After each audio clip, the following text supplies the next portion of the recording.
mengajukan presentasi dari kelompok 4 yang membahas tentang skripsi, tesis, dan disertasi. Untuk itu pada kelompok ini disusun oleh boleh memperkenalkan diri. Saya Nilul Sukoaini dengan kelompok mahasiswa 2321534042 dan rekan saya Devi Fitriani dengan kelompok mahasiswa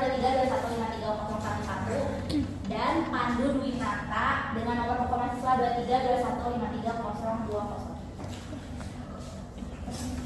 Oke, baik, di sini mungkin ada beberapa pembahasan, yaitu tentang pembahasan tesis, skripsi, dan juga disertasi yang akan disampaikan oleh saudari Endi.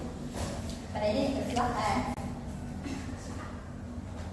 Nah, di sini yang pertama yaitu ada pengertian skripsi. Skripsi adalah istilah yang digunakan untuk menyebut suatu karya tulis ilmiah berupa paparan tulisan hasil penelitian mahasiswa jenjang sarjana yang membahas suatu permasalahan atau fenomena dalam bidang ilmu tertentu dengan menggunakan kaidah-kaidah yang berlaku. Jadi skripsi ini merupakan tugas akhir yang mana berlaku untuk mahasiswa jenjang sarjana S1. Nah, menurut KBBI, skripsi adalah karangan ilmiah yang wajib ditulis oleh mahasiswa sebagai bagian dari persyaratan akhir pendidikan akademisnya. Nah, sistematika penulisan skripsi. Yang pertama itu memuat halaman judul. Nah, halaman judul ini berisi tentang judul, skripsi, nama penulis, nama perguruan tinggi dan tahun penulis. Di sini ada judul skripsi yaitu pelaksanaan bauran pemasaran marketing mix pada restoran Depot Jogja di Yogyakarta. Ini judulnya. Lalu nama penulisnya ini yaitu Nur Rohman dan juga nama perguruan tinggi ini contohnya Universitas Negeri Yogyakarta dan tahun penulisannya pada tahun 2007. Lalu selanjutnya yaitu halaman persetujuan. Nah, halaman persetujuan ini meliputi menyatakan tanda tangan dosen pembimbing yang menyetujui judul skripsi. Di sini pembimbing 1, pembimbing 2, dan juga ketua program studinya. Lalu selanjutnya ada halaman pengesahan, yang mana halaman pengesahan ini berisi tanda tangan dosen penguji yang menyetujui hasil penelitiannya. Selanjutnya ada kata pengantar. Nah, kata pengantar ini yaitu berisi tentang memperkenalkan latar belakang penelitian dan juga tujuan penulisan skripsi. Ini contohnya. Selanjutnya bab 1 pendahuluan. Nah, bab 1 pendahuluan ini terdiri dari latar belakang, rumusan masalah dan juga tujuan penelitian. Lalu selanjutnya yaitu bab 2-nya landasan teori, yang mana landasan teori ini mencakup atas kajian pustaka, hasil penelitian terdahulu, kerangka penelitian dan juga hipotesis. Selanjutnya, bab 3 metode penelitian ini mencakup dari tempat dan waktu penelitian, jenis penelitian, subjek penelitian, prosedur percobaan, teknik pengumpulan data, validasi didukung oleh argumen yang dikemukakan dalam karangan untuk mendapatkan gelar kesarjanaan pada perguruan tinggi. Nah, karangan ini juga ditulis untuk mendapatkan gelar kesarjanaan di suatu universitas. Nah, jadi tesis adalah bukti kemampuan akademik mahasiswa dalam penelitian dan pengembangan keilmuan pada salah satu bidang keilmuan yang sedang ditempuh, serta digunakan untuk mengevaluasi kemampuan mahasiswa dalam mengidentifikasi, memecahkan masalah secara ilmiah dan juga memberikan kebaruan ilmu dalam melakukan penelitiannya. Adapun menurut beberapa ahli, yang pertama yaitu menurut Profesor Dr.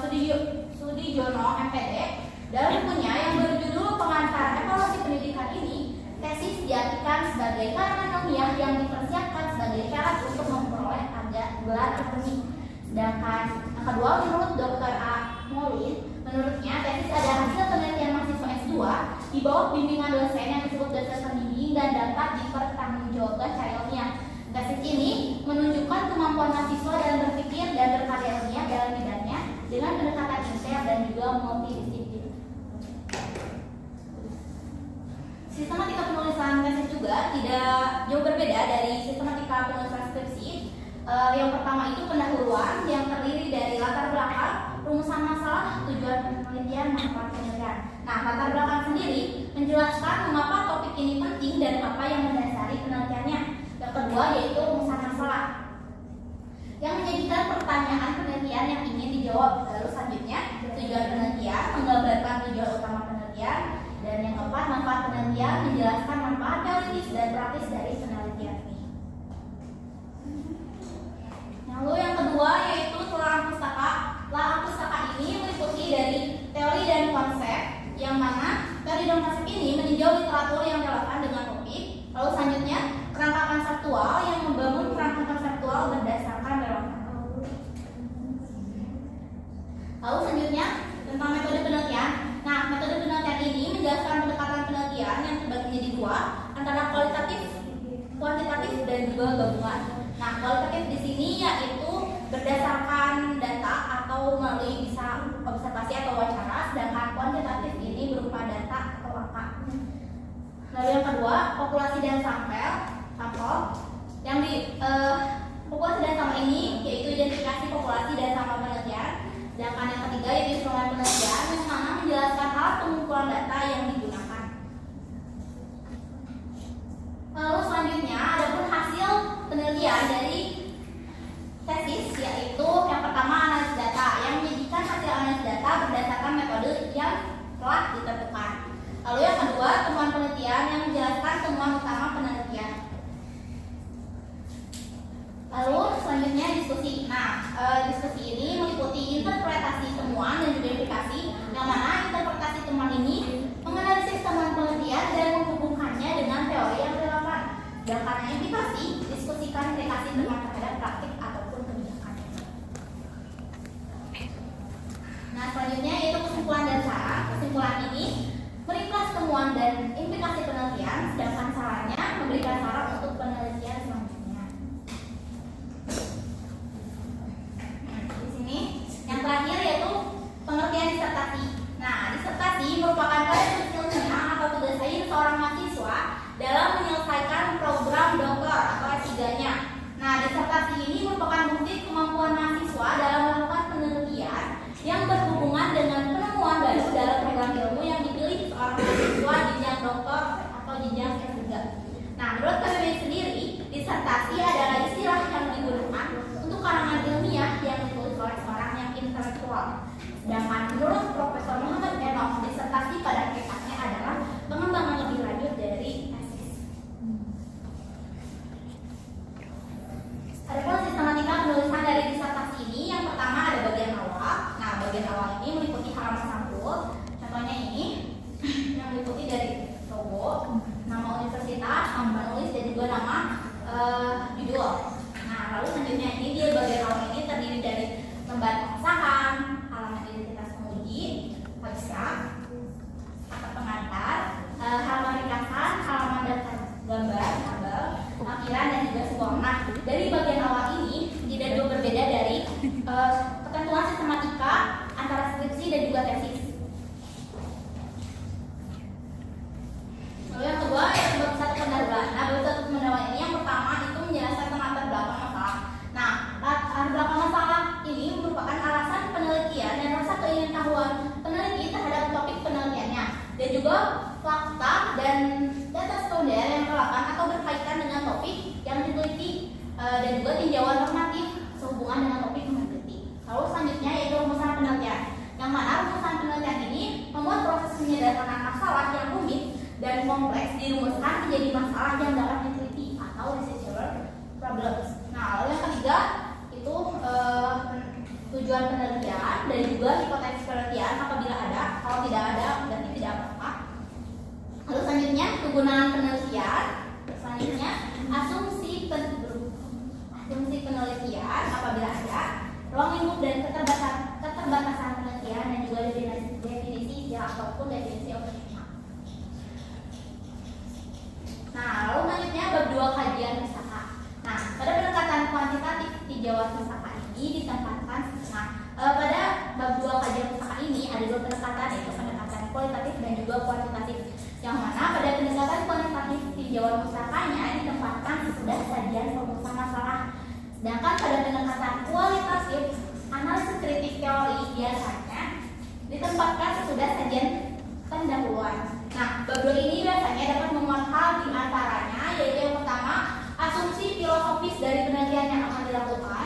Lalu yang kedua, deskripsi kritis tentang teori dari disiplin ilmu pengetahuan yang berbeda dengan yang sedang diteliti saat ini.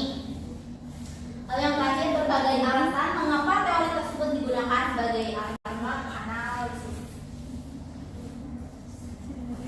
Lalu yang ketiga yaitu tentang kerangka konsep penelitian. Pada dasarnya, kerangka konsep penelitian ini merupakan pengertian atau pemahaman tentang suatu fenomena yang merupakan elemen dasar dari proses berpikir. Nah, kerangka konsep penelitian ini meliputi kerangka pikir, hipotesis, definisi operasional, dan juga pengukuran pengubah. Lalu selanjutnya, bab 4 ini meliputi metode penelitian. Metode penelitian biasanya dibedakan menjadi penelitian dengan metode kualitatif dan juga kuantitatif. Nah, kualitatif ini dengan cara observasi atau wawancara yang sudah dijelaskan tadi, sedangkan kuantitatif dengan data atau dengan angka.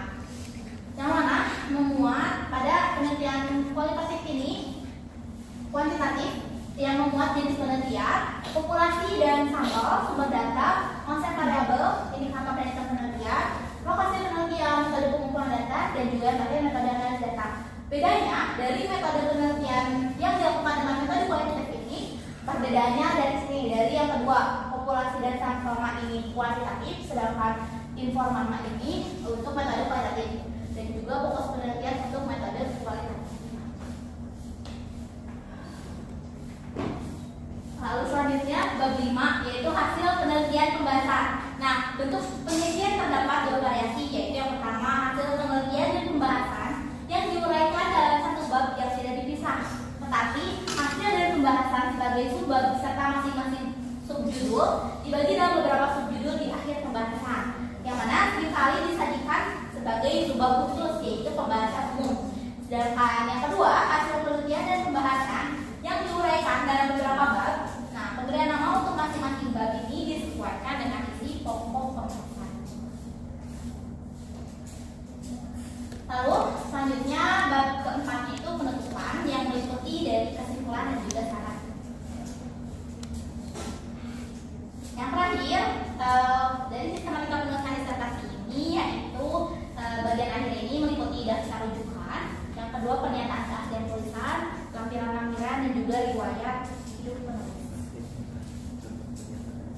Nah, persamaan dari skripsi, tesis, dan juga disertasi ini, ketiganya itu merupakan sama-sama karya tulis ilmiah, sehingga penyusunannya itu harus memenuhi metode ilmiah dan nilai-nilai kemanusiaan, baik redaksi maupun substansi. Lalu yang terakhir, perbedaan skripsi, tesis, dan juga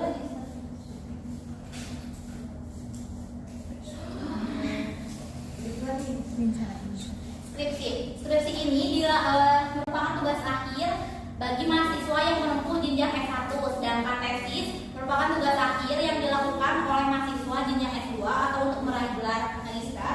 Sedangkan untuk disertasi ini yaitu untuk mahasiswa yang meraih gelar doktor ataupun S3. Nah, untuk permasalahan yang diambil pada skripsi ini merupakan pengalaman empirik dan tidak terlalu mendalam, sedangkan pada tesis ini pengalaman empirik yang lebih sedikit mendalam dari skripsi, sedangkan disertasi merupakan fakta empirik sehingga permasalahan yang digali ini sangat mendalam dan juga spesifik. Nah, adapun bobot penulisannya, skripsi ini perlu atau membutuhkan bimbingan dari dosen pembimbing yang mana hanya 60% dilakukan oleh penulis dan 40% ini dilakukan oleh pembimbing. Sedangkan untuk tesis lebih meningkat, yang mana penulis berperan 80% dalam prosesnya. Apalagi untuk disertasi lebih meningkat lagi, penulis berperan hampir 90% dalam prosesnya. Lalu selanjutnya, adapun dalam pemaparannya ini, skripsi dipaparkan secara deskriptif, sedangkan tesis ini dipaparkan secara analisis dan deskriptif, dan pada disertasi pemaparannya ini lebih analisis. Nah, skripsi juga harus memiliki minimal 20 daftar pustaka, sedangkan pada tesis harus memiliki minimal 40 daftar pustaka, sedangkan pada disertasi harus memiliki minimal 40 daftar pustaka. Sekian dari saya, terima kasih.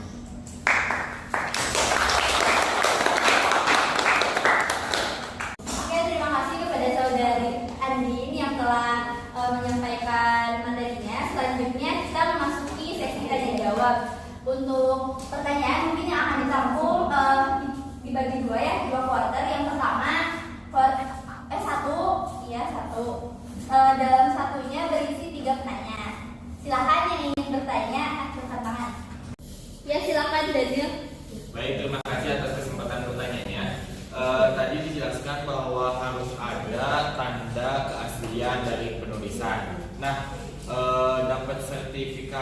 keaslian penulisannya itu gimana sih, contohnya gitu Pak. Oke, terima kasih dan yang sudah bertanya. Mungkin pertanyaannya ditampung terlebih dahulu. Selanjutnya siapa yang ingin bertanya lagi? Alin. Silakan Alin. Baik, ini pertanyakan tadi ada riwayat hidup yang harus dituliskan pada poster akhir disertasi kalau tidak salah. Nah, dari template riwayat hidupnya itu seperti apa aja gitu yang harus dituliskan. Terima kasih Alin. Lanjut. Izin bertanya, tadi kan di situ ada topik yang dibahas itu kan ada yang kalau misalkan skripsi itu kan ada yang mendalam, terus kalau tesis lebih mendalam yang kayak gitu. Nah, berarti kalau misalkan skripsi itu kita bisa bebas pilih topiknya atau misalkan kita harus ada bimbingan dulu kan? Ada bimbingan dulu gitu dari dosen gitu. Atau gimana gitu? Misalkan kayak contohnya gitu.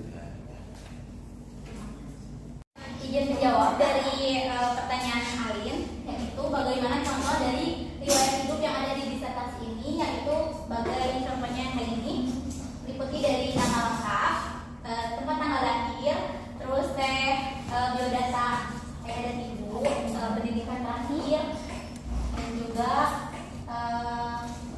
pendidikan terakhir, riwayat pendidikan, pengalaman kerja, dan juga pengalaman lainnya. Sekian, terima kasih. Izin menjawab juga dari pertanyaan Anda, bagaimana cara mendapatkan sertifikat keaslian. Nah, ini contohnya yang mana kita meminta tanda tangan dari pertama ini tim promotor, lalu selanjutnya ketua program studi dan fakultas promotor dan sekian, terima kasih. Permasalahan yang disesuaikan dengan jenis antara skripsi, tesis, dan disertasi untuk menentukan topik tidak mendalam, dan formal mendalam. Nah, untuk topik skripsi sendiri yaitu tadi telah dijelaskan pada permasalahan yang empirik akan tetapi tidak terlalu mendalam, yang mana dalam penulisan skripsi ini itu harus dibimbing oleh dosen pembimbing karena ada 40% dalam prosesnya itu dari dosen pembimbing. Nah, dan juga kalau misalkan tesis ini lebih meningkat dari skripsi, sedangkan untuk disertasi sendiri yaitu harus adanya pembaruan, jadi harus lebih meningkat daripada skripsi. Kalau misalkan skripsi misalkan kita mau nyari referensi dari tahun yang selanjutnya, mungkin saya boleh, akan tapi harus ada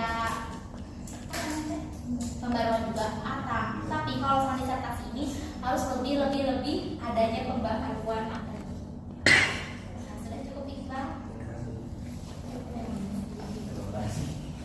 Oke, mungkin dari sesi tanya jawab dicukupkan sekian. Terima kasih kepada rekan-rekan yang antusias untuk bertanya. Mohon maaf atas segala kekurangan maupun kesalahan baik dalam saya sebagai moderator maupun Adin sebagai pemateri hari ini. Terima kasih. Wassalamualaikum warahmatullahi wabarakatuh.